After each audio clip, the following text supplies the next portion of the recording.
The NIA officer was shot dead by unknown assailants in Bijnor in Uttar Pradesh, and the assailants fired 24 shots at the officer, which left him dead and his wife grievously injured. Now, the National Investigation Agency has said that this was a planned attack on an officer who was also part of several crucial assignments. Here's a look at a detailed report. NIA officer Tanzil Ahmed brutally shot dead in Bijnor, Uttar Pradesh. The incident happened when the officer, along with his family, was returning from a wedding ceremony in Bijnor in their Wagoner car. The assailants fired 24 shots at the NIA inspector, of which 12 were taken out during post-mortem and 9 ripped through his body, leaving the officer dead and his wife grievously injured.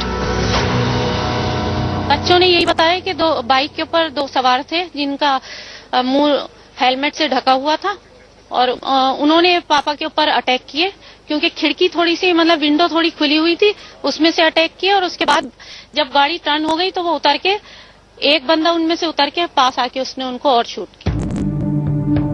Tanzil Ahmed was a part of the team that busted the Islamic State module in India, during which Mohammed Shami was arrested.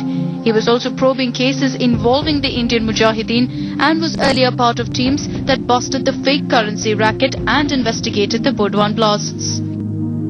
देखिए, जो घटनाक्रम निकल के आया है उससे ये स्पष्ट हुआ है कि जो अटैकर्स थे वो यहीं पे वेट कर रहे थे और उनको वहां से सूचना अवश्य प्राप्त हुई थी, क्योंकि यही गाड़ी 2 बार उन्हीं के परिवार को करीब आधा घंटे पहले परिवार के लोगों को छोड़ने के लिए आई थी. उस वक्त उन्होंने अटैक नहीं किया. फिर जब वो श्योर हुए तो इससे ये क्लियर है कि कहीं ना कहीं से उनको इन्फॉर्मेशन मिली थी. Upset over the killing of one of its good officers, Mohammed Tanzil, who had been associated with NIA for the past 6 years, the NIA wants to get into the bottom of this entire case. Now, the ATS, the STF, the UP police are all investigating the case. The NIA has also sent its team, not just from Lucknow but also from Delhi, to lead into the investigations. Bureau Report, India Today.